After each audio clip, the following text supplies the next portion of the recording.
The Spanish announce table. Another reason, or another way that the thug life hits me, Yeah. is when people talk to me in a professional setting as if there isn't physical ramifications for how they talk to me. That's what I was getting at in the meeting. That. I'm like, you know what I mean? I'm like, you do understand that, like, I could really just fucking destroy you. You know what I mean? Like, when people like outright question my intelligence, or just, you know what I mean? Or even like, what I really hate is when people do something to get one over on me, like in front of somebody else. I'll be like, hold on. You know what I mean? Like, I will blow this fucking out. You know what I mean? Like, if we're playing street rules here, you're not making it out of this conversation. But because I need a paycheck, I'll let you get by. Yeah, I hate that. That's what I did with the goddamn soccer mom lady. I was like, hey. Yep, I remember that. Like, I understand that you think you're going to be a fucking smartass here in front of your fucking friends, but I'm going to do that better than you. You know what I mean? Like, so we will fucking go. Like, I'm going to send you home fucking crying and not sleeping tonight. And so on that note, how was your Thanksgiving? Ice cream, you know? Hey, how was your Thanksgiving. How was Thanksgiving? Thanksgiving was great, man. Friends of the family went over. Another, one of my wife's best friends for decades now, and her husband, they've got 2 young kids that we see all the time, and then her mother and father are there, and her brother. And so we're all hanging out, having the good Thanksgiving, did all that. And then pretty much the rest of that whole 4-day weekend that I had off of work there, Tom, was spent finishing the flooring at my house that I've talked about so much. I'm finishing these floors at about the same rate that I mailed the shirts. I don't know if you picked up on that. Yeah, so it's getting a little out of hand. But I'm proud to say that we have finished almost. We still have a pantry, a laundry room, and bathroom. So, yeah. So that, this time next year, Tom, I think we might be done there. Be 50% done. Yeah, I don't know if I mentioned this last episode, but I was able to drop a 2 weeks notice on my current employer, who I've been with just over 3 years now. Hey, right? New beginnings. Mm-hmm.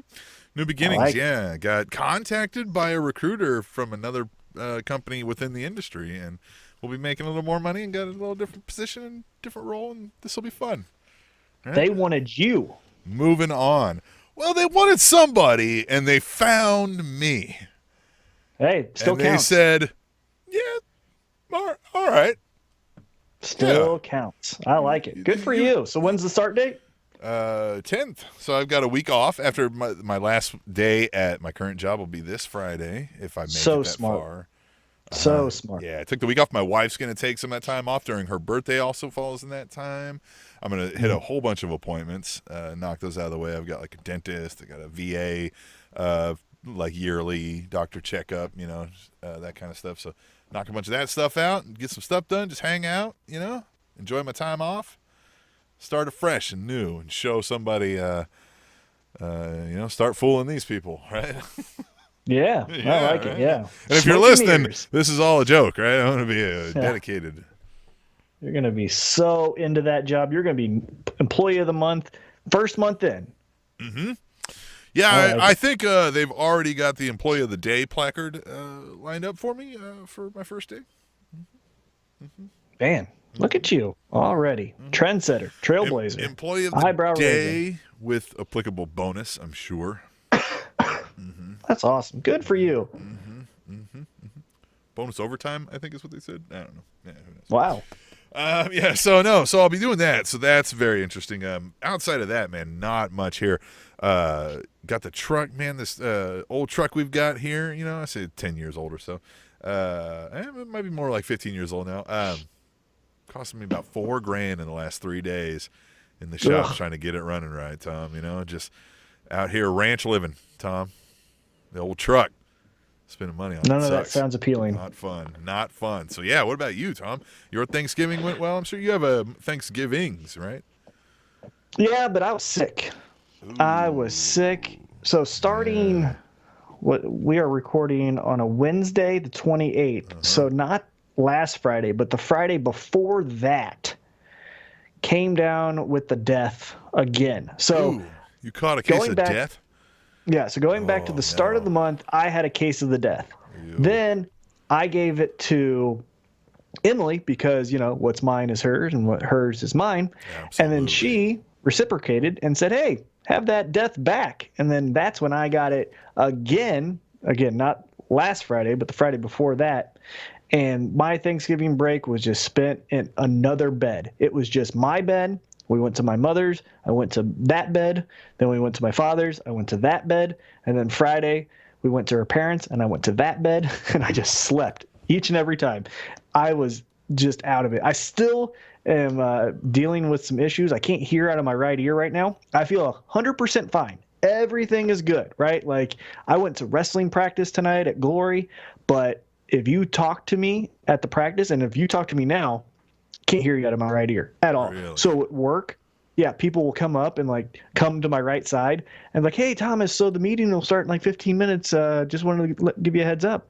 And I'll be rude because I'll be because I have my headphone in my left ear because I'm still listening to stuff. And so I have my headphone in my left ear and I'm typing and stuff. And they're like, Thomas? And then they'll tap me and I'm like, yeah. Oh, I can't hear. I'm oh, so sorry. So still dealing with that. Went to a Minute Clinic. They flushed it all out. They gave me they said I had an outer ear infection, so I had to take 4 drops. I take 4 drops 4 times a day, and then I take some pill medication to dry everything up. Amoxicillin, I think it's called. So that's what I've been doing. Mm-hmm. Other than that, though, so Thanksgiving aside, we're done with the wedding. Got everything done. Not the wedding. But... The wedding. We haven't done the wedding, but we've got everything planned. So we got the venue, got our colors, got our catering, got our DJ, got our pastor, or the person that's going to officiate us, got the wedding party, got where out of town people are gonna stay booked, got our gifts for our wedding party, because we're just doing a 1-and-1. Mm-hmm. What else? Name something else. Got our rehearsal dinner booked. Invitations? We have that. We haven't picked out the invitations, but we have the company, and we got a price on how much. So all we got to do is pick between these 3 options. Okay. All right. Yep. Uh-huh. Yeah. You know we're getting married? Uh-huh. Have I told you? Oh, and I got my ring picked out. I have my ring now. Nice. Yeah. Yeah. Yeah. Okay. We're getting married, and you're coming to the Loose Mansion. We're getting married in a mansion. Right. Yeah. It's going to look beautiful. Right.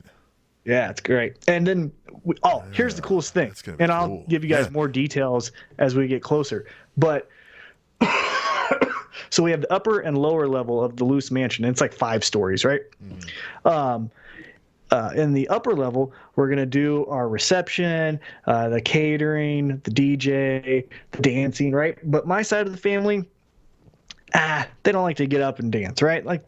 Dancing is just, Her side of the family, a little bit more reserved, a little bit more shy. So they're not huge I'll get dancers. Them dancing. Right. So, yes. And there's people like you, Sharkbait. I've got a couple friends. Yeah, they're going to be dancing. Her sister-in-law. Yeah, you they got like a to couple dance. of friends. Yeah, we got enough people that will be dancing, but we got enough people that are going to sit on their hands, right? Mm-hmm. And my number one thing with the wedding is I want you to leave thinking that was a great party. So what we've done is the bottom level, we have a blackjack dealer. We have 2 PlayStations set up. One of which is going to have that Gran Turismo. We have the driving game, the steering wheel thing, and the seat. So the actual, it's not going to have the pedals, sure, but right. The game chairs or whatever the fuck they're called. The things that Xavier Woods always talks about on his YouTube channel, that fucking thing. And then the actual steering wheel, we got that. Then we got our blackjack dealer, so you can play blackjack. You can play craps. We're going to do the roulette wheel. I got another PlayStation because there's 2 TVs down there. Mm-hmm. I'm going to set that up with NBA 2K. Champagne room involved? I mean, maybe. We'll get it going, Yeah. But we got the second TV because we're getting married in February 2020. So NBA 2K20 should be out because it comes out in October. So we'll have NBA 2K20 there. We're going to rotate that in with WWE games. Oh, we're getting championship belts for our fucking wedding. And so I'm ordering those, got them ordered and picked out. We're getting the Smackdown blues. That's fucking awesome. Got our photographer picked out too. Yeah. So done. Now we just sit and wait till February 29th, Leap Day 2020. Let me tell you how eerily similar this was to my wedding. You had all that you just described, and mine was after hours in a courthouse with a judge who was a really good friend of my dad's. Yeah, almost the same, like twinsies. Yeah, sounds like right? it. Like just same thing, right? Yep, very similar. Yeah, the same thing. I like this. No, this really sounds cool, man. You're going all out. This is like almost like if there was a show called like Pimp My Wedding. It sounds like this is what it would be like. Well, Tom loves video games and he loves WWE. He's a big wrestling fan and he loves NBA. So what we're gonna do is, boom, we set you up with a video game station. Bam! Exactly. Right? And you're like, well, because we're gonna have enough. Yeah. Well, because we're gonna have enough people who are kind of reserved and shy, but like to do the competitive things, like video games. I have a ton of friends who love to gamble. I don't give a shit about it. I don't even know. Right. I'm like, I get blackjack, but I've never went to I played it once at MGM when I was in Vegas. Right. But other we're than the that, same there. Yeah. Yeah, I don't give a shit. Like Vegas to me isn't appealing except for the fighting, because all the gambling, I'm like, whatever. But I have enough friends who like that. So my goal is we're gonna do like a 5 to 7 minute wedding. Like I told Lance, who's marrying us, I was like, I don't want to repeat after you. I literally just want to say I do. Like just fucking get through it, Just say like, hey, she's beautiful. Hey, you're lucky. I do. Boom. Let's get out of this. Yeah. Because who the fuck cares? No one goes to a wedding for a wedding. They go to the reception. Right. So my goal is that when that reception starts, and we're doing pictures before the wedding so that no one has to wait and like make awkward conversation and be like, hey, you look familiar. I haven't seen you since high school, maybe. Thomas, right? Fuck that. So we're getting right to the party. So we're doing pictures beforehand, wedding, then the reception. And my goal is, like, if you want to dance, we got the best DJ. His name is Jaime. He's going to be fucking killing it. He does like the Chiefs pregame stuff. He's a good friend of ours, so he's doing it for cheap. But he's going to be taking care of that. So you and your wife, you guys can cut a rug.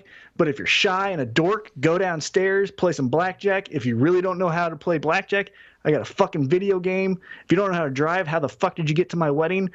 You got something. If you're bored, just come find me, man. I'll entertain you. I got jokes. I got stories. We got appetizers. We got podcast episodes I can download for you that you can listen to while you're sitting in the corner. We got all and we're going to record an episode at my wedding. I love this. This is the coolest.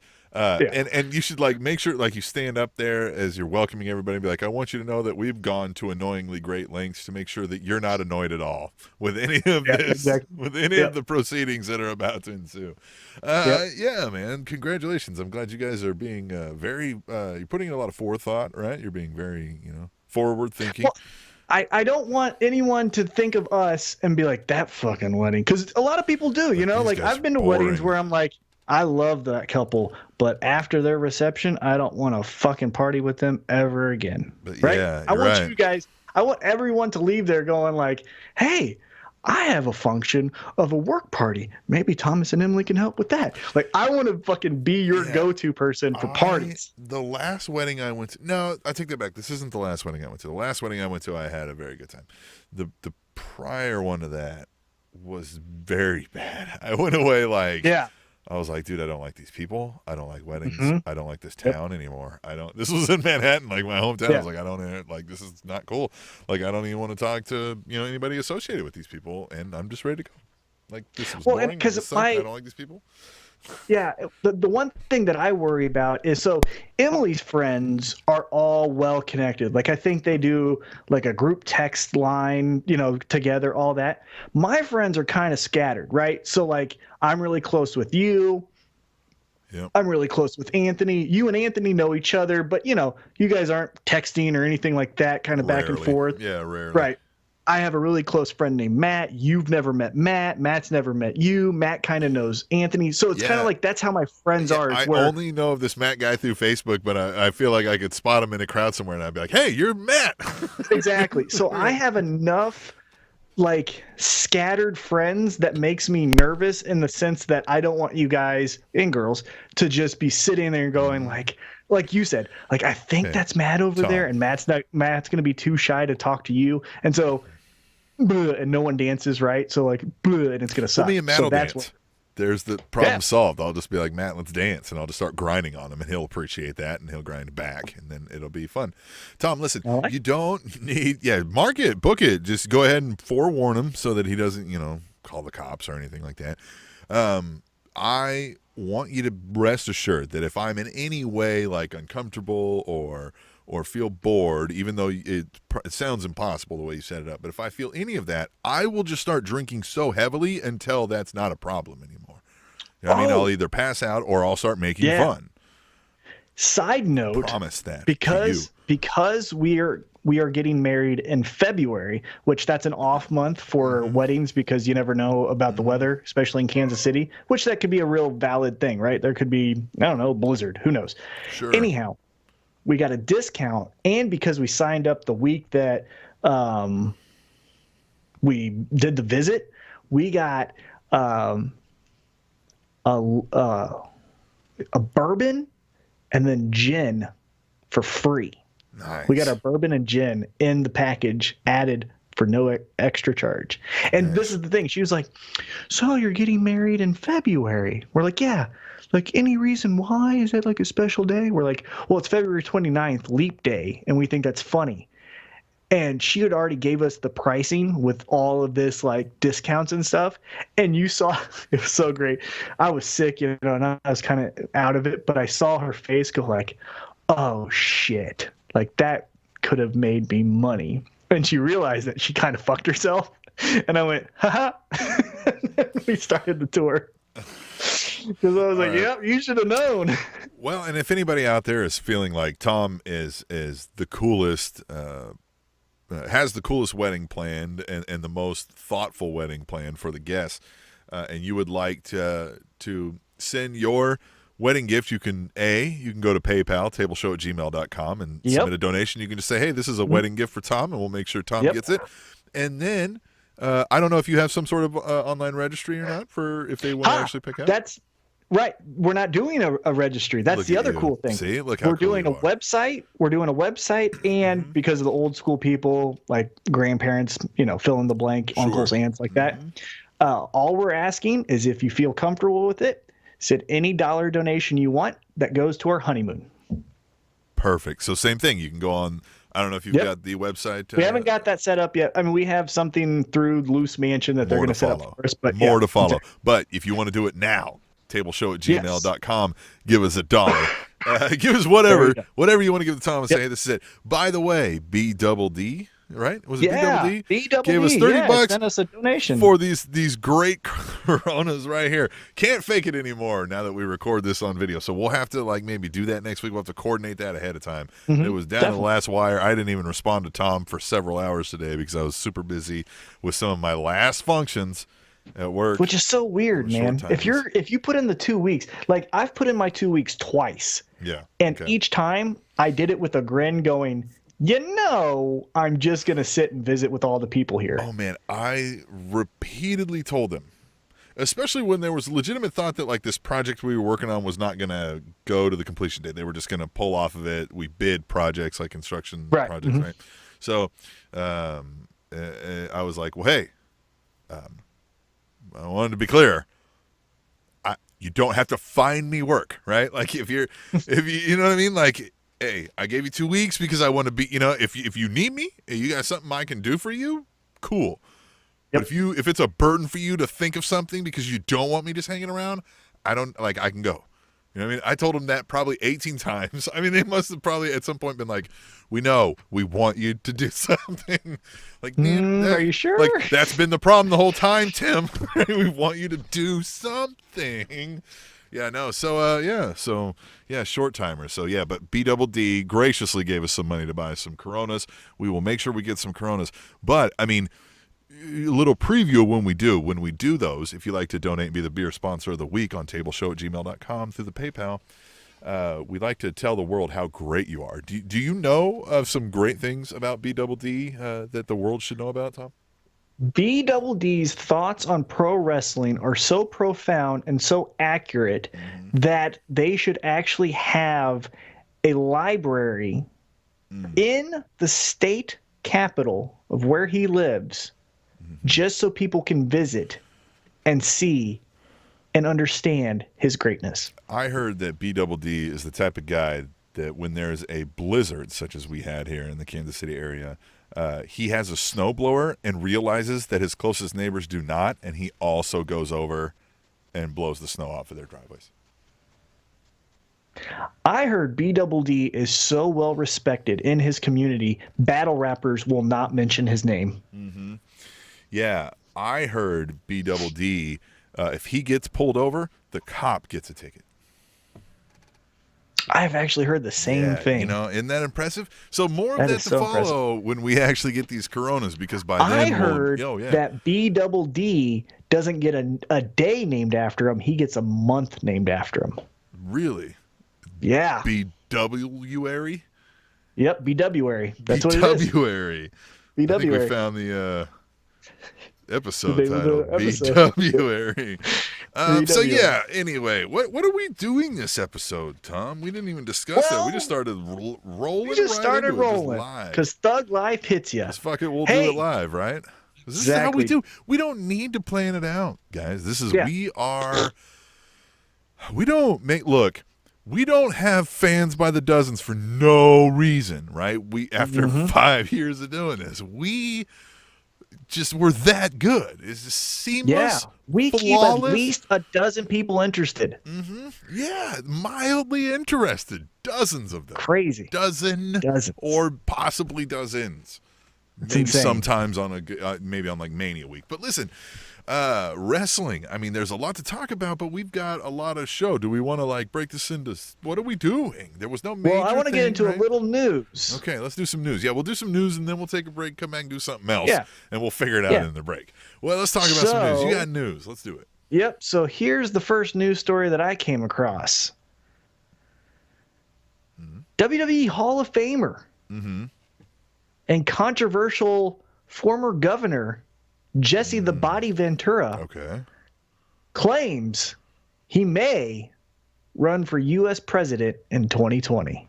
Your thoughts? He's going to get laughed out of existence very quickly. Didn't we say that 2 years ago? Oh, man. Yeah, but you think Ventura's smart enough to make a play even if he doesn't believe something, right? He'll pull a Trump, right?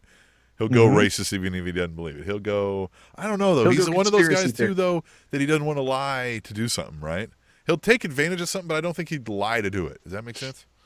Maybe he would. I think he's crazy, though, and he believes in enough conspiracy weird stuff that where people go like, I like this guy. He's different. He's crazy. I bet he could, make a little noise and get some news coverage for a little while, but I don't think he's the type to get...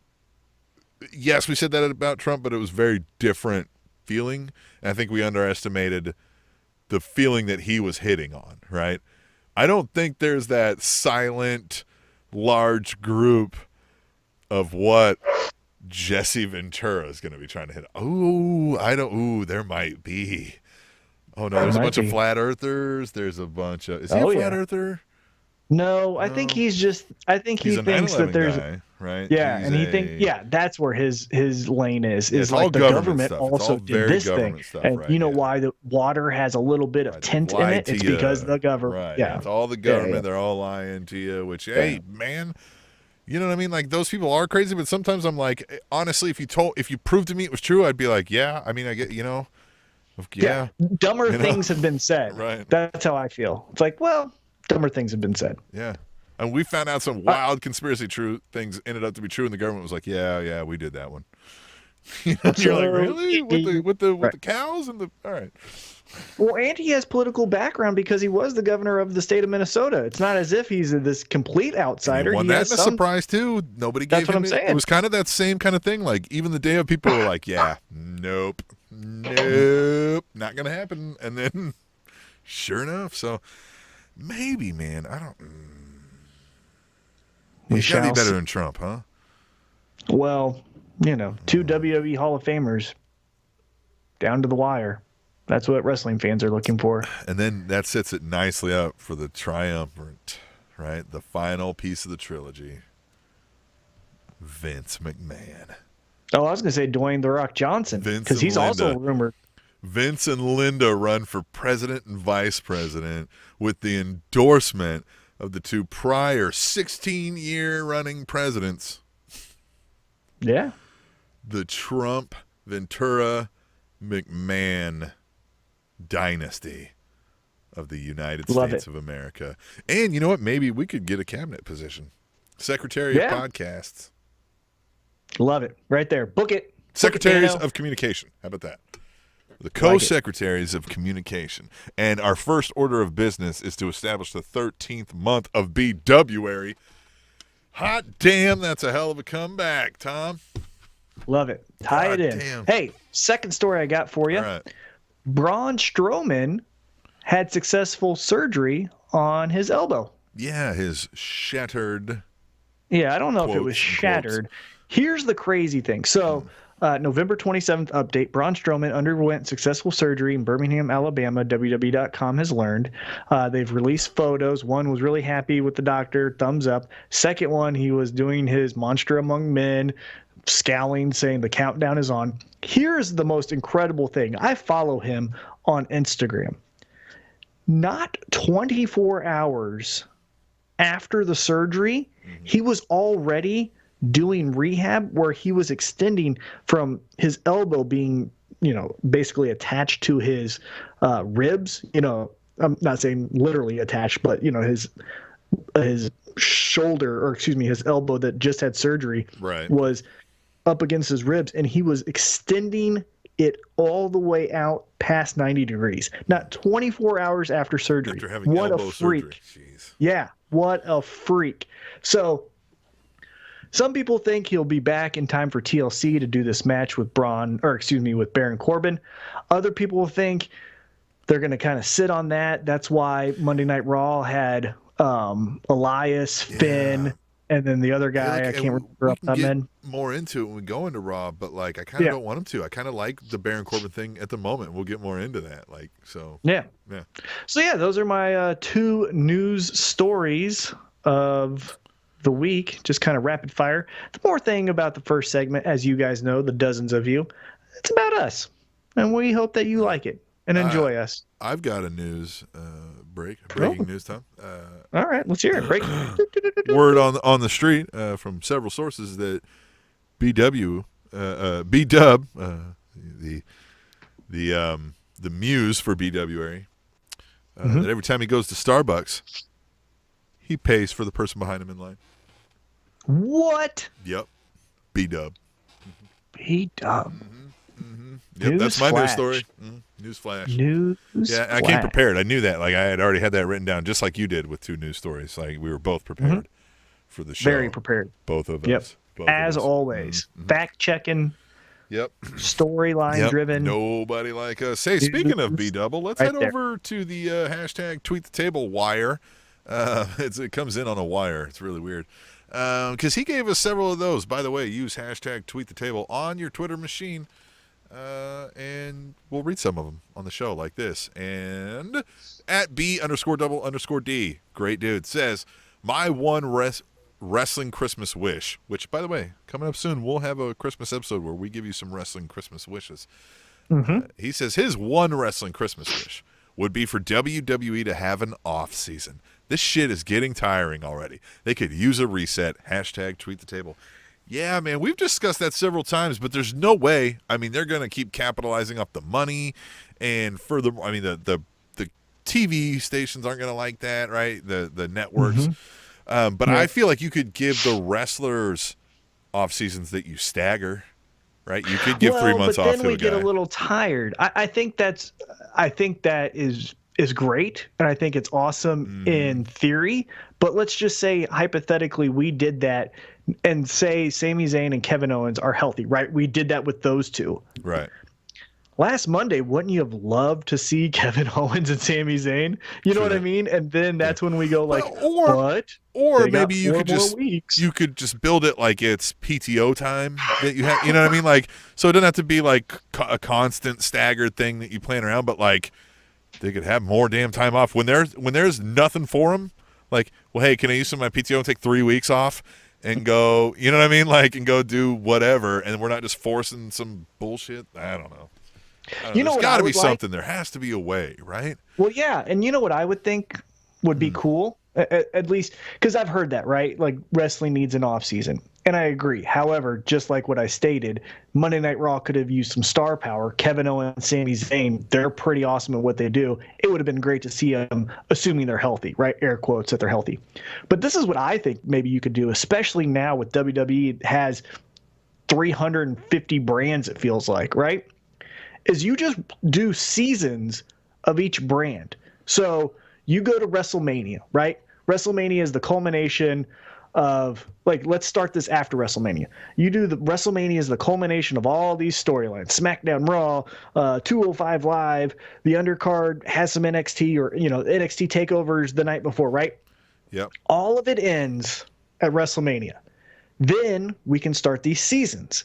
So what you would do on Monday is start with the season of Monday Night Raw. Mm-hmm. So you do a season of Monday Night Raw that culminates at X pay-per-view. Let's just hypothetically say it's Backlash or whatever it is, right. 3 months down the road, right? But everything is culminating to Backlash being the final season end of Raw. Right. So then Backlash happens, it's over. Now, you're not going to do the Monday, Tuesday, all that stuff. But then the next Monday is the start of SmackDown season. Right. So SmackDown then with AJ Styles and Samoa Joe and all those people do a 3-month or, however long you want to do this season. Mm-hmm. And then they go to their season finale and it ends at Fastlane or whatever it is. Right, yeah. And then the next Monday, NXT starts, and NXT goes for and then you can and now we go to, all right, well, we did Raw, we did SmackDown, we did NXT. Guess what's up? Now it's going back to Raw. And then we go through those seasons, and we just do season 2 I guess Raw. How would you do Mania then at that one? Because Mania is once a year, so then, the like Raw is far removed, I guess, if you start it right. Well, then you create your own WrestleMania for each brand. Right? True. So whatever that pay-per-view is, WrestleMania then, because they're already rumored to do 2 WrestleManias in 2020. So for real? Yeah. So WrestleMania is diluted weird. as it is. Yeah. So it's going to be stupid by 2025. So you make whatever their season finale is their WrestleMania. That's a bad move. I don't think they should do that. It's all about content. They don't care. They just want you to be intrigued enough to have the network on while you make your food or study for your test. You know what I was thinking about once I was batting around things that we could do on the show one time, and I was like, we could rank all the current titles and what we think like the most, prestigious is, and I was like, it's hard to know on some of these because it's hard to know what the actual lineage of some of them are based on what their actual name is in WWE's eyes. And I was like, man, they've really bastardized that. And I was like, well, but here's the difference. Like, Vince McMahon never did any of this to like make wrestling more prominent and maintain its great lineage. He did all of this to make fucking money. So he knew that anytime he needed to change it because it would make it profitable for him to change it, that he would change it because it made it more profitable for him to change it, right? Like anytime he needed the Universal title, it'll make me a shit ton of money because I can advertise it, I can make toys and blah, and done, right? Like that's all. Raw and the SmackDown, all these have become a gigantic commercial, and sounds like we're going to do that with the special events too. So here we go, man. Exactly. Well, you ready to take a break, and then we can get into our thoughts long form on Raw, and then take another break and get into our thoughts long form on SmackDown? Yeah, I guess we could just do that, huh? That'd be an easy way to break this down. Hey, you're full of great ideas, Tom. Almost as great, but not quite as great as B Double D, right? Yeah, I have the second best ideas on this show behind B Double D. Right. That's very second or third. Second or third. So Definitely second, maybe. or third. Definitely maybe second or third. So if you want to be as cool as B Double D, you can try. You can also send some money to tableshow@gmail.com through PayPal. It's that simple. Tom, we're going to take a break. We will come back, and we're going to talk about some of that Monday Night Raw when we come back to the Spanish Announce Table. Fun fact, Daniel Bryan's first word on WWE TV was yes. The Spanish Announce Table. Monday Night Raw, Tom. What did you even give a shit about it? What did you think about it? So I tried to watch it. I really did. I tried to really go like, hey, this is one of my passions in life. I love pro wrestling. This is the flagship of flagship shows across the board in the industry. You know, Impact Wrestling, Lucha Underground, New Japan Pro Wrestling, Smackdown, NXT. Everything's really driven towards Monday Night Raw. Well, and here's a fact you may not know. You might not have heard this. Longest running weekly episodic program in television history. That too. Mm-hmm. And so I said, fun fact. And so I said, I'm really going to give this an effort. And I lasted about 45 minutes to where I really started to like hate myself for what I liked. And then I got about an hour and 25 minutes and I watched Holiday Baking Championship. I couldn't do it. Holiday Baking Championship is a more riveting, compelling, understandable, and has less loopholes show than Monday Night Raw. I will give you that. Without even having watched it, I know the type of show because my wife watches a bunch of those, and yes, you're probably very spot on there that likely no plot holes. Yep, no plot holes. It makes sense. A couple of times I question the validity of some of the things. I'm like, they reshot that one for, you know what I mean? Like sometimes you can catch the things you're like, hey man, that's okay. Hey I can, you know, everything has some form of forgiveness. I mean, look, it's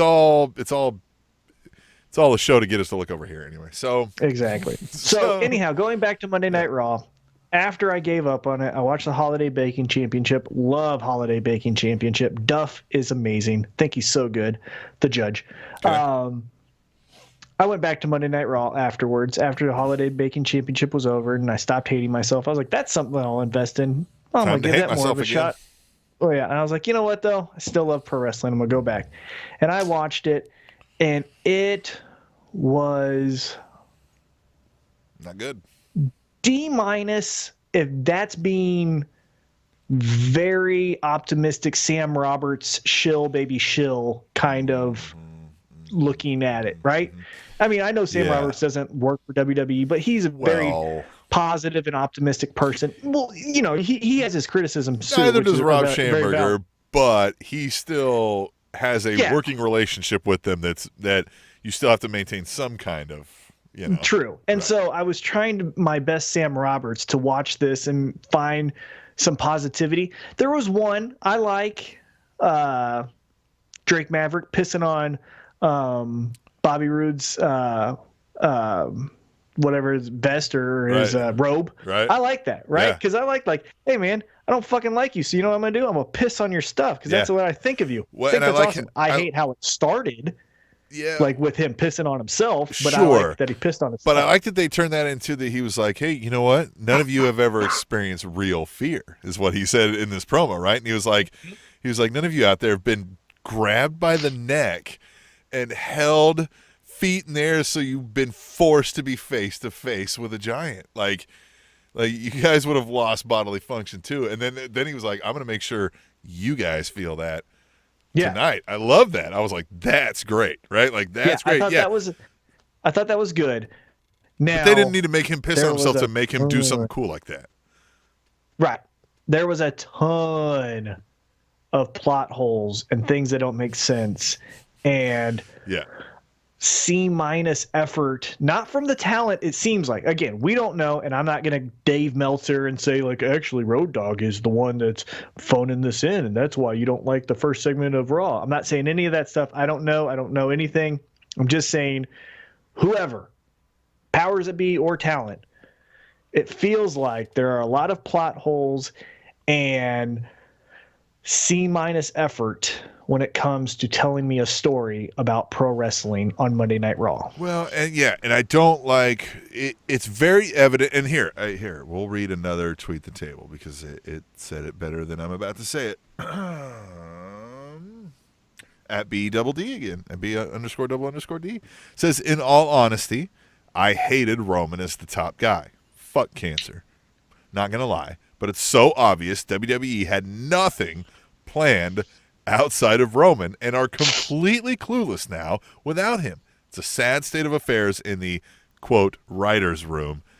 Hashtag tweet the table. And he's right there. Like, they have a mismatched bunch of things that they're like, oh, we're going to start doing this. And they're like, oh, well, actually, we should do this and put these people over here. No, back over here now. And it's just, yeah, it's going off bad. Like, I kind of like the idea of this Baron Corbin thinking he's going to have a shot and getting people to be like, hey, man, you ride or die. I'm going to remember this. And some people going like, well, hey, man, what, might as well, you know what I mean? Like, what if he gets it, right? So I get that, and I like that. But it feels like Braun Strowman's going to show up at TLC and kick the shit out of the guy and make it all not even a thing to worry about. Like, so I just don't, it's rough. Yeah. It's rough. Now I'm trying to be, here's the optimistic side of what I'm looking at. I understand big picture that there are a ton of injuries right now, right? They could have went with the Braun Strowman thing. Well, he has elbow surgery. They, before that, could have went with the Roman Reigns thing. Unfortunately, he got leukemia. They also have, like I mentioned, Kevin Owens on the shelf, Sami Zayn on the shelf. They have other guys that are probably Alexa Bliss is on the shelf. They're at least utilizing her. Exactly. But so there's a lot of main event level star power that are either on the shelf or, in flux because we don't know what's next, right? And so I understand that. Just like you mentioned, though, with the Baron Corbin thing, one of the essential elements of telling a story is why, right? So just that is what's upsetting to me when I watch this. Why?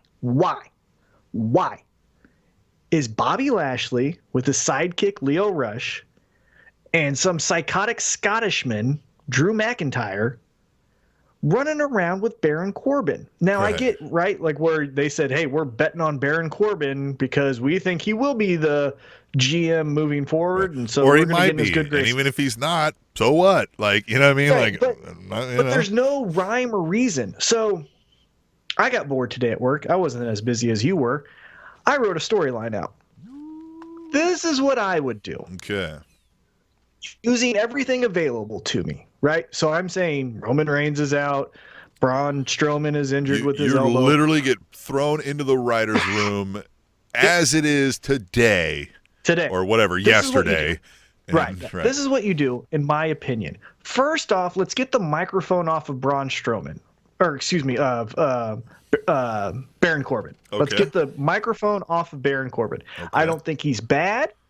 I think he does a promo really well. But who cares, right? He does everything at a C+ level right now. He obviously needs a little bit more charisma or pizzazz or it factor He's better in the role of the henchmen that are helping him right now. Exactly. Yes. But get the microphone off of him. So I will keep your 3-person, right? If Vince is saying these are the 3 guys that we're pushing as our top heels that we need to get over as our, big, huge, mean stable. Cool. Right. Guess what? Then we're getting the microphone off of Baron Corbin and we're putting it on Lio Rush. Right. Right? Lio Rush is your talker. Yeah. Lio Rush is the one who makes everything kind of gel, right? Heenan family. If you go back to the 80s, remember? Heenan family had fucking a hodgepodge of Mr. Perfect and Ming, who didn't make any fucking, or Haku, it didn't make any fucking sense, but you said they're in the Heenan family, you go, all right, I guess I get it, right? You can do that here. So you get the microphone off of Baron Corbin, you put it in Leo Rush's hand, you say Leo Rush is the reason these three guys are together. Because when they're with Leo Rush, they get the things that they want. Don't believe me? Baron Corbin's the GM. Drew McIntyre just took out Braun Strowman. And Bobby Lashley, we're going to give him a title shot against Seth Rollins for the Intercontinental Championship, right? Yep. Right there. When you're with and Leo Bobby Rush, Lashley, well, he just gets the girls. You know what I mean? Like, just something cool, right? I would say he gets a title shot, right? Sure, right. Because we could do something else with Seth Rollins and Dean Ambrose, and I wrote that, but that we won't get into here. So you say Leo Rush, when Leo Rush is your manager, you get everything you desire. Also, you don't believe me? Alexa Bliss is running the women's division. You know who pulled those strings? The man of the hour, Leo Rush. So now you have a Rush hour. That's what I'd call him, or something, that you don't have to trademark, something, because I assume Rush hour is trademark. But you have the Gold Rush or something like that. And it's Leo Rush and his stable of people. It's Alexa Bliss running the women. It's Baron Corbin running the show. It's Bobby Lashley being the muscle. And it's the Scottish psychopath who, he could beat up Seth Rollins, or he could throw Drake Maverick through a wall. We don't fucking know. He's crazy. Right. And that is your stable. Now it all makes sense. You can run with this in so many different ways. I ran with it in just a fun way because I have a man crush on AOP. This is what I did. I said Bobby Lashley gets his title match with Seth Rollins. Dean Ambrose interrupts that. Dean Ambrose and Seth Rollins go run off and have their blood feud that actually makes sense. We'll get into that here in a second, too, about Dean Ambrose. Really upset with that. Bobby Lashley goes like, well, what the fuck can we do? Scottish psychopath says, I want those tag titles. I don't like those big Samoans. Let's beat them up. Bobby Lashley's like, well, I can beat anyone up. Yeah. So you have the Gold Rush, or whatever. I called him the Gold Rush. But you have Leo Rush with Bobby Lashley and the Scottish psychopath Drew McIntyre going up against AOP. Well, guess who AOP's manager currently is? Drake Maverick. Right? We're going to make AOP the baby faces. But with that, we're going to have a blood feud, not a blood feud, but a bitter feud between Leo Rush and Drake Maverick. They're going to do all their fun stuff on Raw, but guess where the payoff is? 205 Live. So guys like you, Tim, will actually tune in. You do all the fun stuff. You do all the hijinks. Leo Rush's sunglasses gets pissed on by Drake Maverick. Their payoff, main event of 205 Live. If they do it right, wouldn't you watch that? Yeah. No, you're right. Exactly. Yeah, well, especially if it's on the network. I just pull it up. I watch it. Yeah. Right. Yeah. And so now we get a new viewer in Tim on 205 Live with two little guys who can go. You got the big four fucking monsters that are just running their heads into each other like rams. And there you go. But then you have the Rush family. Baron Corbin's running stuff. Alexa Bliss is running stuff. But the person that's really pulling all the strings is Leo Rush. And it all makes sense. That's my condensed version, but I think it works. I like that a lot. And excuse me. I like that a lot. And I also had used AOP or would have used AOP differently in the Seth Rollins angle. And you'll get into the Dean Ambrose thing here after this because we might think similar things. But when Seth Rollins was calling out for his Intercontinental Open challenge, I was like, here's what I would have done with that. The Dean Ambrose, not being there thing was weird, right? Like, have AOP just come out with Drake Maverick as he's like, hey, open challenge. And he's like, guys, what? Your tag team, like Intercontinental. Are you guys not hearing me? Like, what? And they're like, oh, no, we're not here to we're just here to watch. We're just here to watch the match, right? And they just sit there, right? And he's like, okay, that's weird, right? And they're just like hanging out ringside. And then Dean Ambrose answers it, right? And then, of course, while he's out there, distraction, referee, Drake Maverick, AOP decides to destroy the shit out of Seth Rollins, right? Dean Ambrose pays him off. Just pay him, right? Like, just right then and there, right? Like, as they get done, he just hands him a fucking stack of cash, right? Like, Drake Maverick gives him a fist pound, right? Like, nice doing business with you. pins him.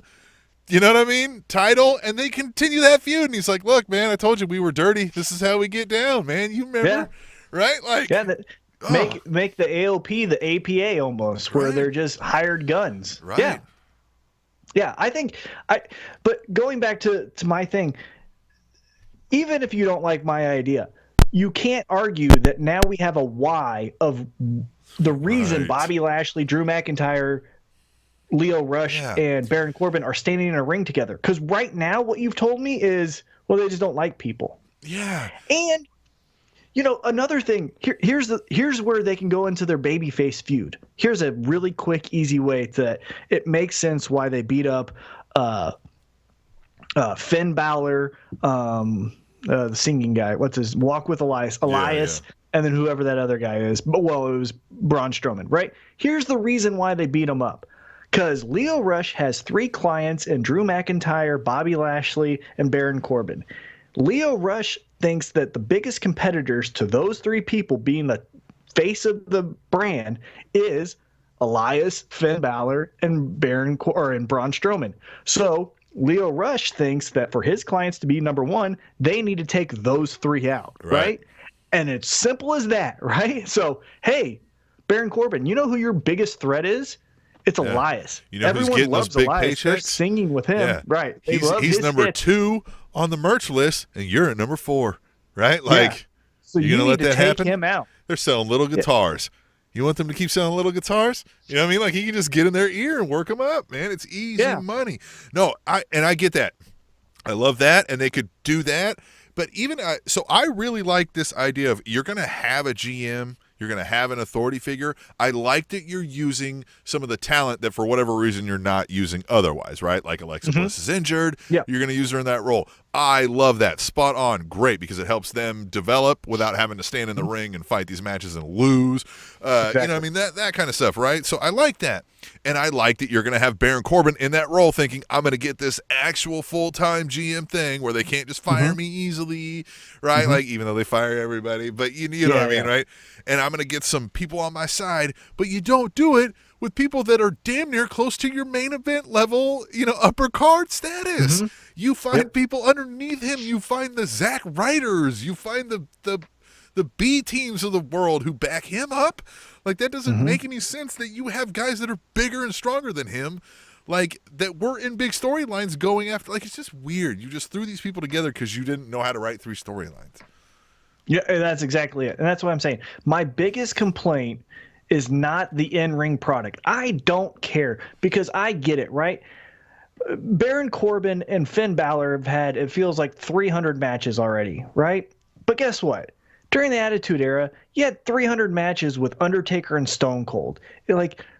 Repetitiveness is not the issue. It's the why, right? There was always, felt like to me, and again, I'm reminiscing with rose-colored glasses, but it always felt like there was a why on why Undertaker and Stone Cold were consistently fighting at SummerSlam, at Bad Blood, or whatever it was. The complaint I had then at times was sometimes, there was a why. It was just you kept telling me the same why over and over again. Exactly. Right? But at least there was a why. At least there was a why. Here I'm like, God, man, I don't even know what you're doing. No one knows what they're doing, and that's the only big complaint I have with Raw is everyone is just running around kind of like, well, maybe. Yeah, so again, and here's something. Here's a why. Like, the Lucha House Party, they keep trying to make this a thing, but why am I supposed to care about it? Like, you just tell me, like, hey, they're it's fun. cheating. Why are they cheating? I love that how Corey Graves kept leaning into it, right? Like, he was like, this is insane. What are you talking about? Oh, they just like, he was like, oh, it's 3-on-2. Right. Like, what do you mean? Like, oh, they're just making this up. Like, he was like, this is bullshit. Right. And then again, okay, but then they're heels, right? You think? One other complaint that I have real quick, and I know we're kind of bad-mouthing everything, and again, I shared my shining moment about Drake Maverick. That was the only thing I took away from Raw that I really loved. However, one criticism with the wrestling fan, just really quick.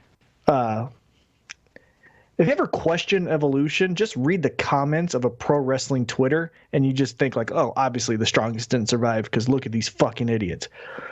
Heels are supposed to lie.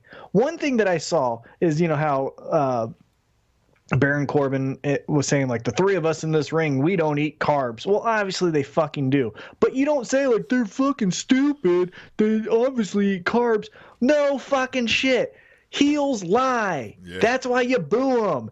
Because they're lying. Right. You don't go like, this doesn't make sense. Of course. Heels lie. You know how many times Bobby Heenan lied to you back in the day? He told you every fucking thing was stupid, right? Well, this was great. Whatever. There's two trains. Like, I remember Johnny Morrison, whatever he was. Yeah, he was Johnny Morrison at the time. When they were sitting in a restaurant, him and Miz, and they were like, you want butter? And he was like, look at this. And he pointed his abs. He's like, does it look like I eat butter? Like, that one, you're like, okay, yeah, he's right, but fuck him. Right. Like, fuck you, didn't have to say it that way, right? But yeah, when they say it, you're like, hey, fuck you, motherfucker, you're doughy. Like, fuck you, you know what I mean? Baron you Corbin, ate some mashed potatoes, I know you did. But again, that's why you boo him. You go, you fucking liar. Fuck you don't say, like, it's stupid. Like, Lashley doesn't eat carbs, but you sure as fuck did. Right, but you say, like, guys, it's the reason you boo is because they're lying to you. That was anything. That was just I kept seeing people like, these promos don't make sense. Baron Corbin's talking all this shit. Well, but back to this Lucha House Party thing. What's bothering me about this is like, cool, man. That would be cool if you're now debuting a new 3-man tag division with this kind of rules, right? Yep, exactly. Cool. And you're putting that on 205 Live? Cool, right? Great. Yep, totally. But you're not doing that here. Like, I don't know that you've got that lined up ready to rock and roll, so I don't believe that's happening. So what the fuck are we doing? Why is this happening? And no one is, and it seems to me, again, maybe I'm being a little bit more hypercritical than usual, but when I watch the crowd, not just me, but when I watch the crowd and Lucha House Party gets the win, it gets, the reaction People of, don't care, so it's like, hey, 2 weeks in a row, didn't work, pivot. We got to pivot. How about this one? Can I go out on a little bit of a ledge here and see how much of a blowback I get from you here? I think I've seen a little bit of improvement, and I like the angle that they're running with Nia Jax. I like that she's like, I like the face breaker. I like that she's out here like, now she's not the greatest, but I think she's getting it more and more, right? There's less of it's still a rehearsed line, right? But some of it you can tell is coming quicker, right? You know what I mean? Like, so there's a couple lines where I'm like, well, hey, that was half a believable line. But then the next line is like, whoa, this is bad, right? But I like it, right? I don't like Tamina Snuka standing there acting like she just realized that somebody was speaking to her half the time. Yeah, jeez. Like, visually, not it's so bad. But I want them to keep with the face breaker and keep her like being like, what are you gonna do to me? You know what I mean? Like, hey, you suck. Like, look at me. I'm gonna just break your face. Like, that's what you know what I mean? My only change that I would make there, because I agree, I like that they're leaning into that she's a fucking shit, right? Because that's really what she is, right? And good, Hey, like I said, when Owen Hart broke Stone Cold's neck, he wore a shirt that said Owen 316. I just broke your neck, right? So I get it, and I'm cool with it. My only thing with Nia Jax, I get that we have to fill 3 hours, but fuck, man, when she talks, it feels like it is 3 hours. Like, let's shorten that. Let's just go around and have her put her fucking fist up next to Mickey James and goes like, I'm the face breaker, bitch. And then that's all we need. Like, we just need we don't need this, okay, and then this, and then that. Like, oh my God, let's shorten this up. Let's, trim the fat. Hate that even. I don't mind the cocky, brash, arrogant, but shorten the lines. It doesn't need to be a 5-minute monologue. That's right? what I'm saying. Let's give her a 1 minute. And then when she gets better with the 1 minute, we'll give her the 2 minute, right? Like, that's what I mean. Yeah, because it's the same thing with Ronda Rousey. Like, you had her come out and talk way too long, right? Because she's still getting used to this, man. 1 minute, 1 minute. You've got the face breaker who looks as big as 2 men and is going to break the face of Ronda Rousey, who already looked like her face was broken. I don't know what was up with that, but it looks like a guy. You got that, and you've got the baddest woman on the planet.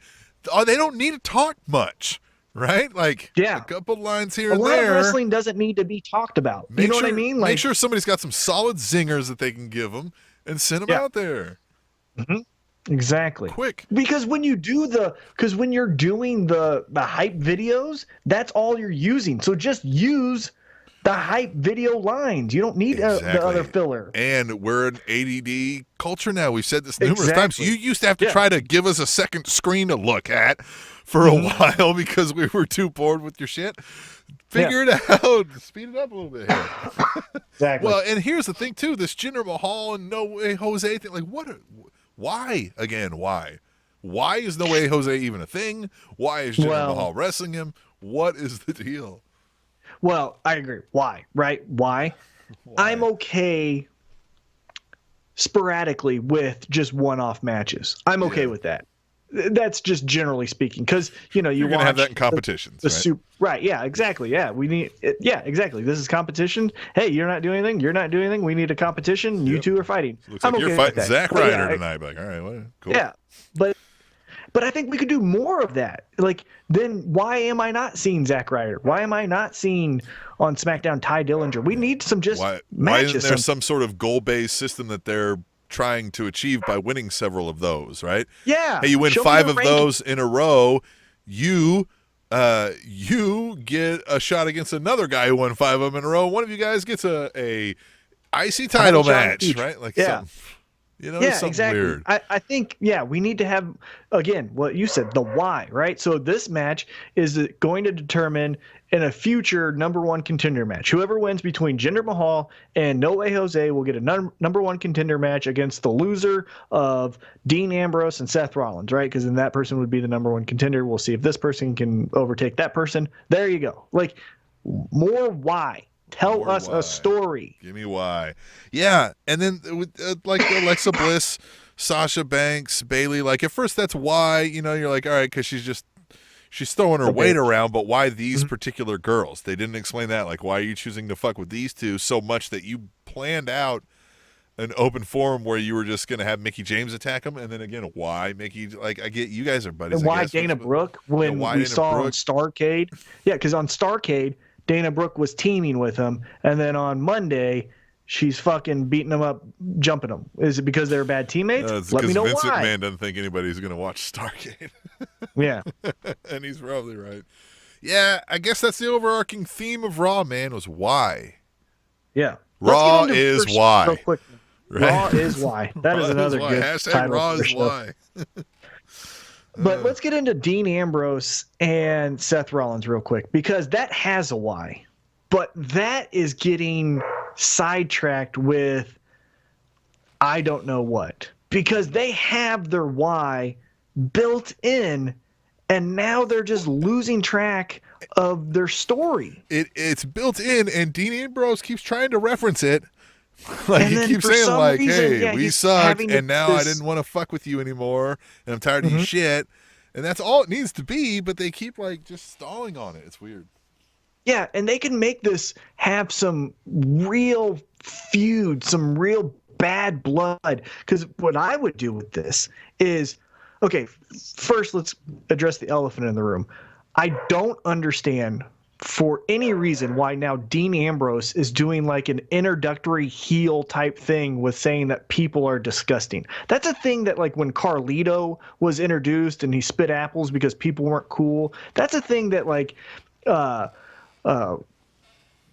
who's another one that got Razor Ramon that said, like, he threw a toothpick because you weren't cool enough. That's the same introductory first storyline that a heel gets, is you guys aren't worth my time. You guys might get me sick. I need all these shots. Okay, that's great. Dean Ambrose has been on the fucking roster for 6 years. Now all of a sudden he's a fucking germaphobe. Get out of here. Yeah. So that shit. Yeah, I hated that 100%. That was bad. I think to the curb. Dean Ambrose did with it as well as he could do. You know what I mean? Dean Ambrose is good, and I like when Dean Ambrose talks, I'm like, yeah, all right, cool. But, like, you know what I mean? Like, because he does it well. He's got good timing. He's got a believable character. But yeah, the substance of what he's trying to say here is just like, okay, but it's still not something I can buy into. 2 weeks ago. I've never been to Milwaukee. I don't give a fuck. You know what I mean? Yeah. And I'm from Milwaukee. Yeah, who cares? But 2 weeks ago, he's burning the Shield jacket, and now he's getting a shot because Milwaukee's a gross place. That doesn't make sense. So let's fucking get rid of that because that's stupid. Yeah.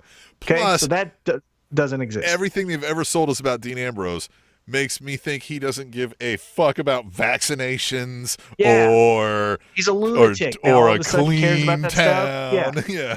Come on, man. But so they burnt he burnt the jacket, right? Mm-hmm. We can go lean into that.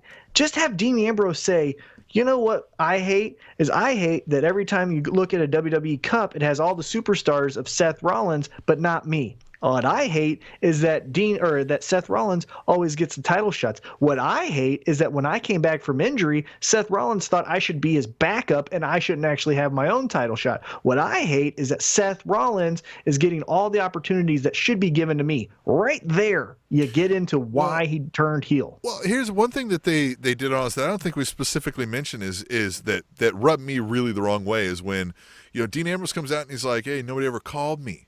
You know what I mean? And you were like, yeah, that would piss me off. And then Seth Rollins comes out and he's like, I called him. He just never called me back. And I was like, so he's a liar? Like, now, like, I don't, like, that doesn't make any sense, guys. Like, you have to be like, hey, man, I'm sorry. You know how it is. We get caught up in the road. We don't, you know what I mean? Like, we don't have the time. Yeah.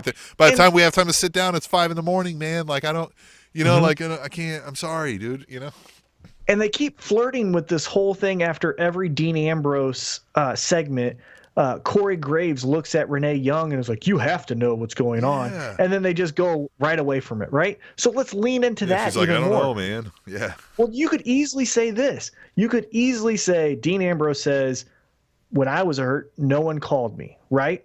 And then Seth Rollins said, well, Renee Young told me that when you were injured, you wanted to be left alone, so I gave you your space. And now Renee Young is being thrust in the spot of like, oh shit, Seth is in the right, but Dean's my husband.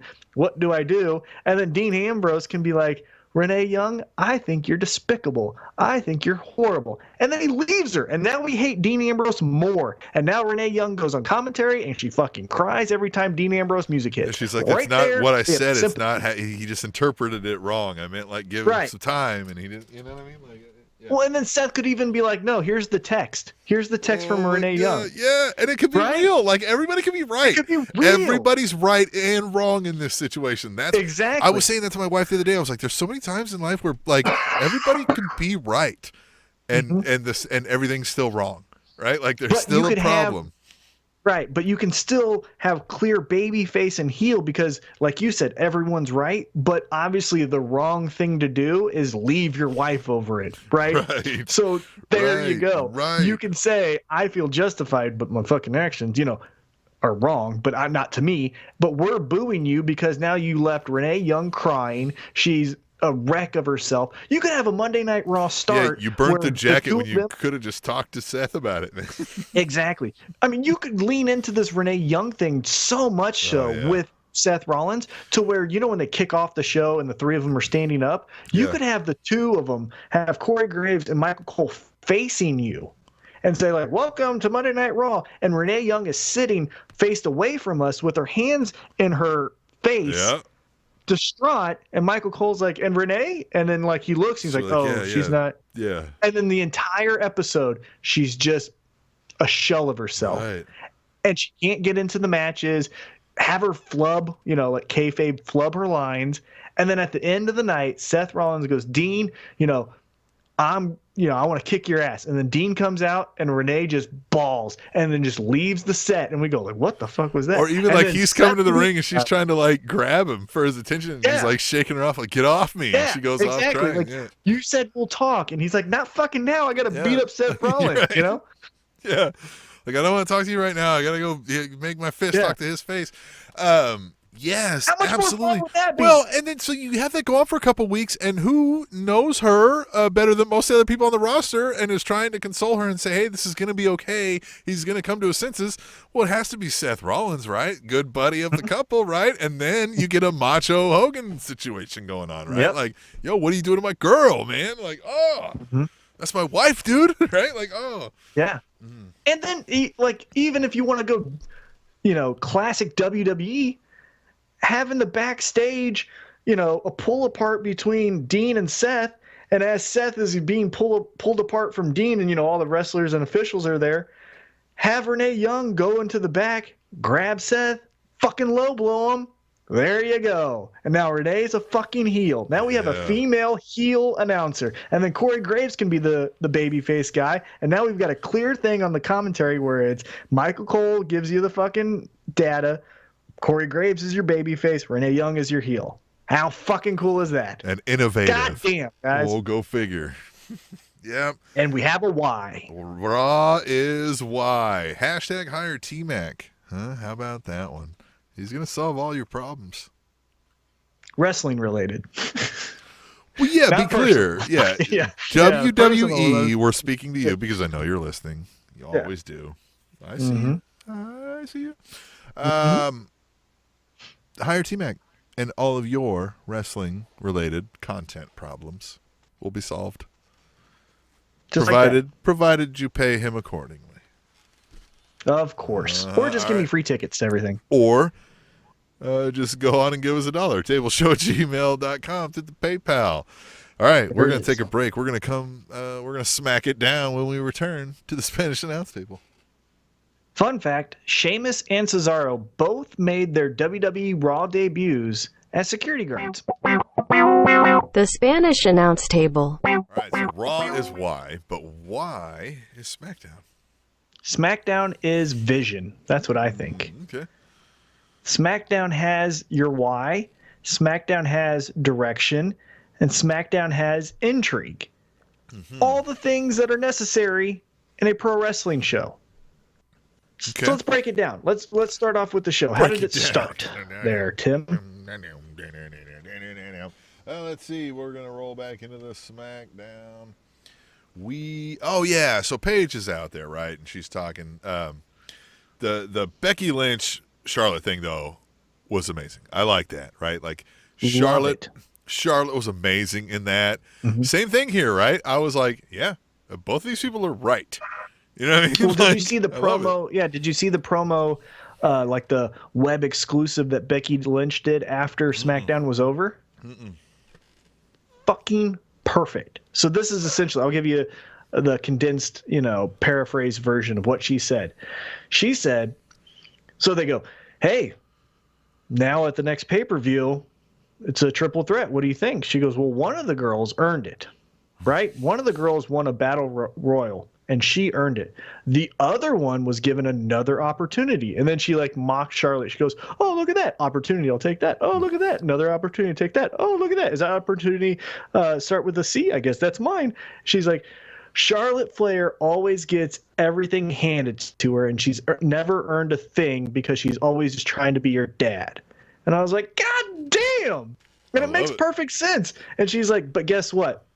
Both of them are going to fall to the man. And she also went into, she goes, you know why Charlotte always gets the opportunity? Because they want her as the champion. They don't want me as the champion. They don't want someone that fights like me. They don't want the man. They don't want someone who does the work that I do. They want Charlotte because Charlotte has a fun last name. And I was like, fuck. But she's like, but they're both going to fall at the next pay-per-view. The classic thing there. But that's your why, right? Yeah. One person I respect, it's Asuka. Okay, she earned this. But the other one is their chosen champion that isn't going to win my belt. I even like the why of getting Asuka into the match with the whole battle royal with the other girls, because that felt like a very real conversation. That felt like they were in the back going, we're going to have the first TLC match, and it's also going to Becky and Charlotte. Come on, man. Yeah. We could get in here and do this too if you would write some of this for us. And they were like, all right, okay. Oh, yeah. All right, calm down. We'll get somebody in the match, right? We'll figure it out. And the other thing that I noticed going back a couple weeks ago when Becky Lynch was picking her replacement, when she was going through that line, and again, I don't get Asuka, right? And Asuka to me is like the Hardys. There's a ton of people that love him. I'm not one of them, and I don't know why people like him, but I'm okay with it, right? But going back a couple weeks ago, when Becky was doing the whole walk down of who should replace me against Ronda, Asuka got more cheers than Charlotte did. And so at least they listened in that part, because now fast forward to what we got now, and Asuka's in this match. So they've hit a home run with their SmackDown women's division. Everything makes sense to me. Everything is it flows well. Everything makes sense. There's no real plot holes. Again, you can say, like, why is Charlotte getting the thing? But to Becky, it's because they want her as champ. I can buy into that. So I love everything that the SmackDown women's division is doing. Of everything in WWE outside of NXT, this is their, like, crown jewel as far as what I like. Right.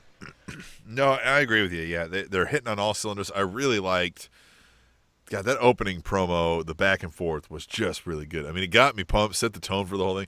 I like when the women came out too, and they're like, "We could all do it." And Becky Lynch is like, "All right, line up. I'll slam that." I loved it. Yeah, she was like, "Get them, line them up." The only thing I would have changed, because of, again, I like to change something.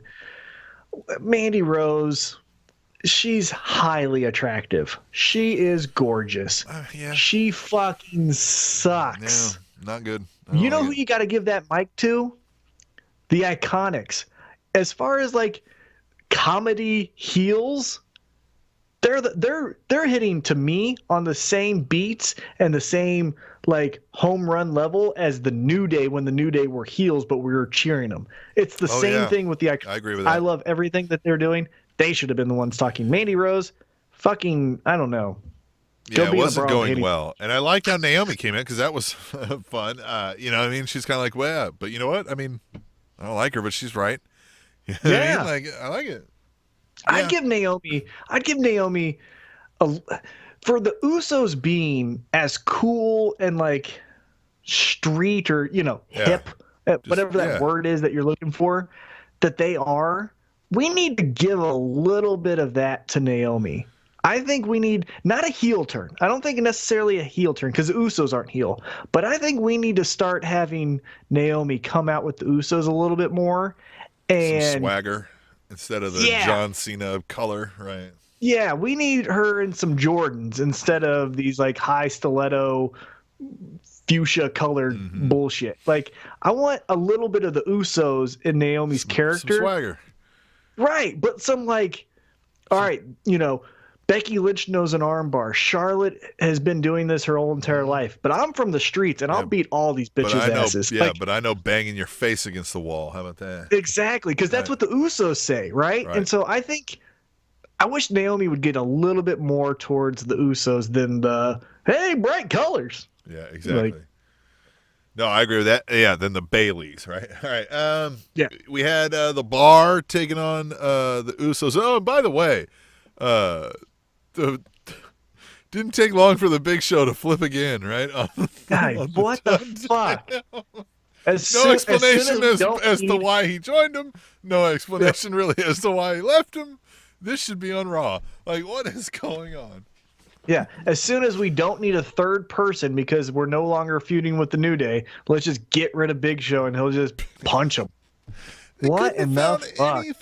That could have been so easy. Like, they could have found any third person that won the Big Show that needed a little bit of a rub. And at the end of it, the Bar could have been like, you know what? You sucked in that whole thing. We don't like you. Get out of here. And then that person is angry about it, goes and finds a new tag team partner to take on the Bar. And then there's a tag team built. Like, come on. What are you thinking about with the Big Show? The Big Bar. That was dumb. Bar Show. You could have easily used Killian Dane in that spot, right? A big, huge monster who we, as a viewer, don't know much about. Sanity's fucking stupid, so let's just scrap that. And then he could have got turned on, rejoined his Sanity member, not Eric Young, but that other guy. I forget his name. Wolf. Adrian Wolf or something. Yeah. And then there you go. There's your tag team versus the Bar. Yep. Right. Goddamn, guys. But nope, we have fucking clean-shaven Big Show now just punching people because fucking he's old. All right. I expressed to you that I didn't understand the deal with the New Day and Miz, and you said that you had it. You understood. Yeah, so here it is. So the Miz the New Day used their numbers against the Miz to fool the Miz and losing. Flashback to a week ago, Miz said he wants Shane McMahon as his tag team partner. after he loses to the New Day on this past episode of SmackDown, he goes to Shane and goes, hey, get your shit together. Next time I'm out there, fucking have my back. And Shane's like, what? So they're going to do this whole New Day swerves Miz, right? To the point where Shane goes, okay, fine. Fucking we'll be a team. It looks like you need someone. You keep begging me. They're a good team. I want to test myself. We'll do the team. Now that's where it gets fun because now we have Shane and Miz as a tag team. Yeah. I think this could be fun. Well, this is where I think they're going long play. I think this is where Shane turns heel and kind of, Miz, you were never good enough, B+ player type thing. I mean, change the verbiage, but that's what we're going with. Miz is now your babyface. Shane punishes the Miz and makes Miz compete against new heel WWE champion Daniel Bryan. So now we reignite the Miz Daniel Bryan, but we switch the roles. That's the long play. I like it. All right, I'll go with that. That sounds good. All right. What else we got? We got AJ Styles coming up, angry, right?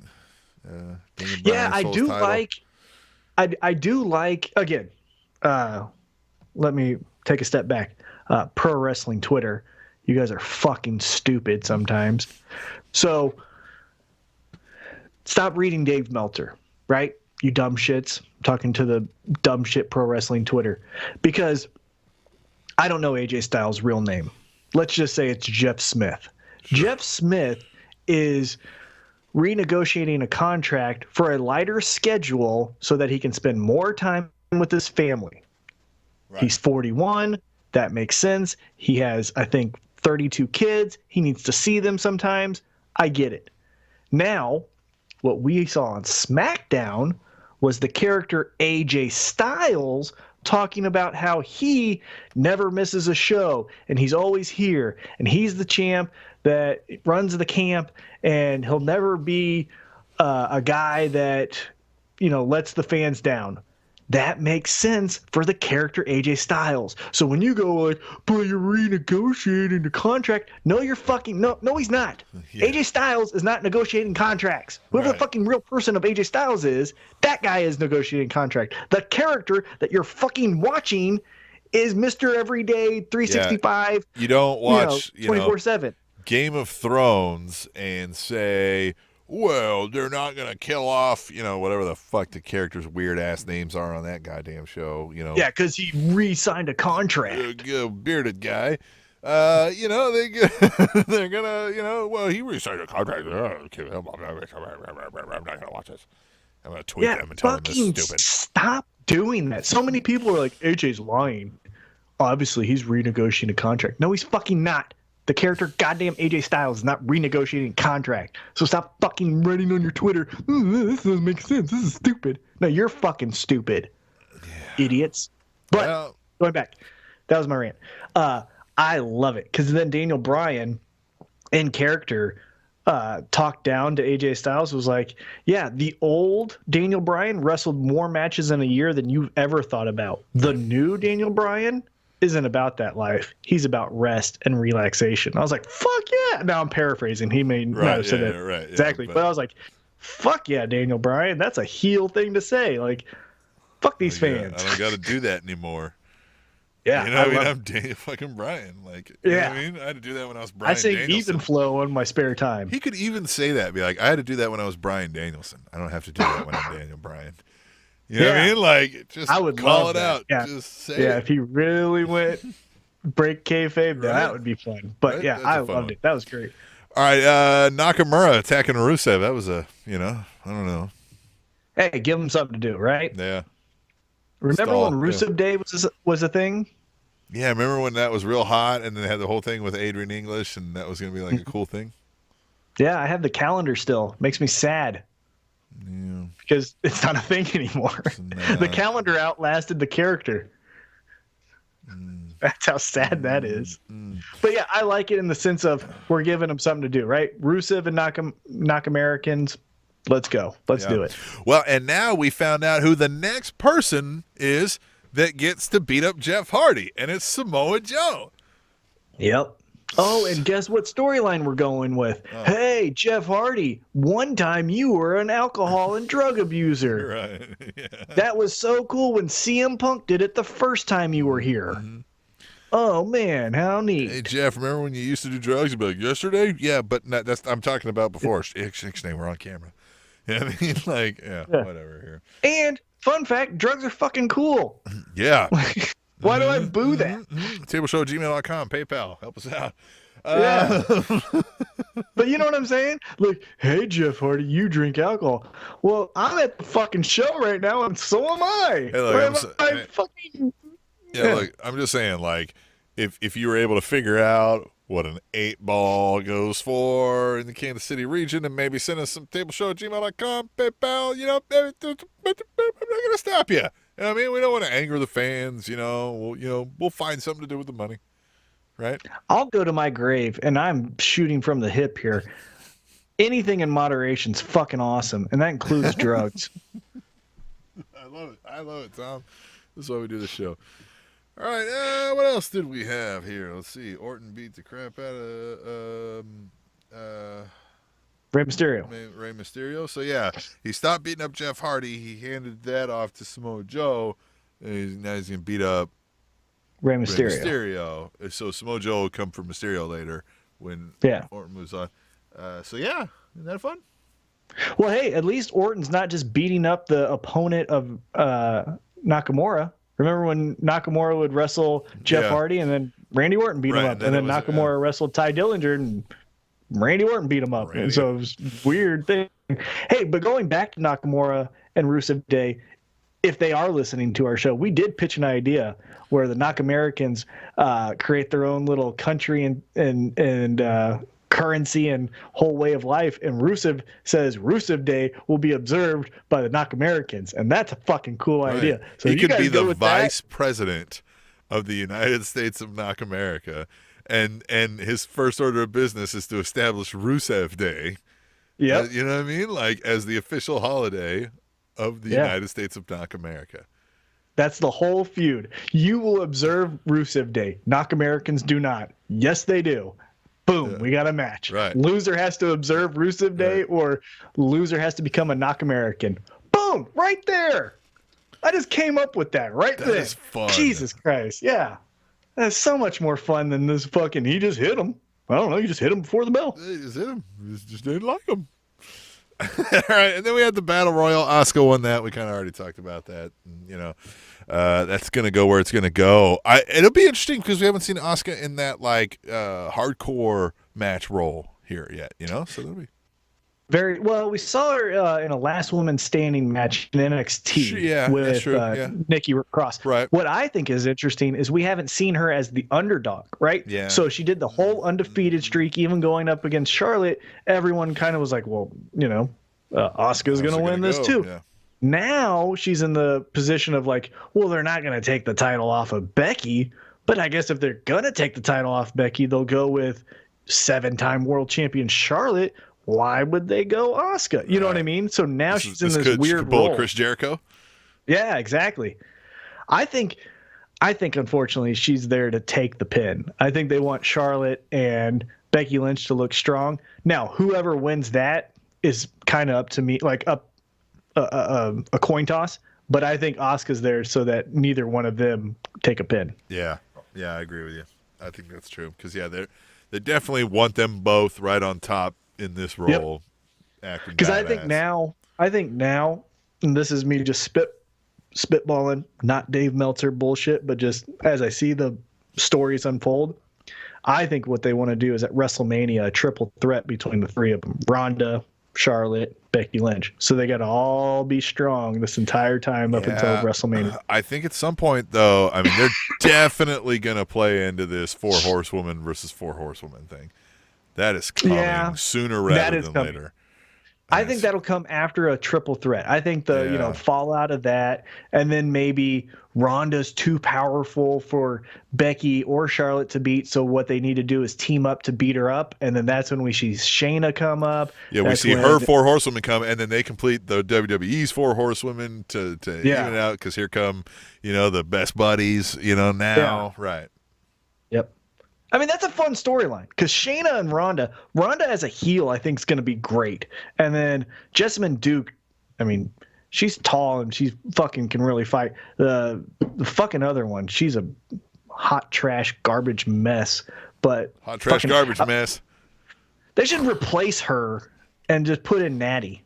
And you know Megan how Anderson. I feel about Natty, but Natty's fucking way better than. Put in Megan Anderson. Yeah. Oh, Megan. Yeah. She fights in December 29th. Does she have any interest in pro wrestling? You ever talk to her about that? Oh, she loves it. Oh, yeah. She loves it. There you go. Sometimes she trains in an NWO shirt. Get her signed up in an NWO. O. Not L. Not L. O.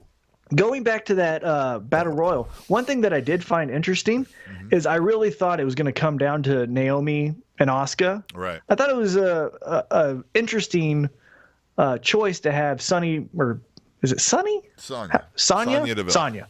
Sonya Deville. I thought it was interesting to have her in that. They really are. Some of these kind of thing. ancillary, as I'm calling them, like your Manny Roses, your Sonya Devilles, I see them giving them a shot, right? They're like, here, you go out and talk this time, right? Like, Manny Rose, it's your Sonya turn. Deville has to do something different, right? Yeah. Because she's so fucked in this regard. She's the MMA chick, but now the MMA chick is on the roster. You're so about it's to like have 4 of them on the roster, and you're going to play that angle. So, the Sonya Deville thing ain't going to work, right? Like, it's not going to. Yeah. But even if you take away the 4, the MMA 4 horsewomen. Sure, but you have like the one. You have, you can't do what Ronda's doing. The one. Yeah, you can't exactly. be Ronda You're Light. the Diet Coke Ronda. Like, you have to do something different. Yeah, you're the Shasta. You're the clear Pepsi of fucking MMA chick. You're the slice instead of Sprite, right? Or whatever that would be. Yeah. Or, because she did it before Ronda, if you're only watching WWE, she's like the Surge of MMA chick because it had a big splash, but then it got fucking quickly taken out by the big boys. Yeah, you're right. Yeah. All right. Well, you know what she could do?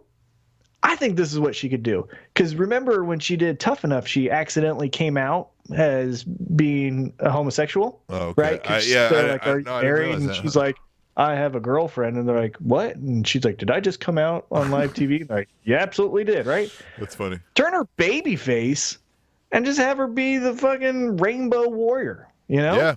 Better than some MMA cool chick. Finn Balor too, if he's doing that. You know what I mean? Like, exactly. Yeah. Balor clubs for everyone. First fucking Balor Club member is Sonya Deville. You could have this intergender faction even. That's the Rainbow Club or whatever they call it. Yeah, or whatever. The Balor Club for everyone. But I think she should go, because they tried with the Darren Young where they kind of flirted with it, but then they're like, no, we don't feel comfortable. Like, I think you feel comfortable. Darren Young kind of sucks, her. and Yeah. Do it with her. Yeah, get rid of the MMA thing and go with the like Balor Club is everyone type of vibe, but inclusion thing. Here's the Spanish Announce Table guarantee: Sonya Deville is not getting over to main event women's level in this gimmick. It ain't happening. So ain't happening. All right, I mean that's all I got on the SmackDown. Unless you got anything you want to go more in depth on, or that you thought of. No, I just think SmackDown is just the best pro wrestling show. Period. I think if you were to percent grade out of 100% Raw and SmackDown consistently over this entire time that they've done the brand split, right now you're giving Raw a 42%, and you're giving SmackDown, in my opinion, like an 81. Yeah, well, good. Yeah, not even close. Solid, rubber stamped by me. All right, Tom. It's been fun. Tim. Yeah. It has been fun. Yeah. But, it stopped. It stopped now. It has been fun. It's no longer. So we're going to just leave it at that. And we'll come back next week for episode 238 of the Spanish Announce Table. Fun fact, the Bar won both their Raw and SmackDown Tag Team Championships from The New Day. The Spanish Announce Table.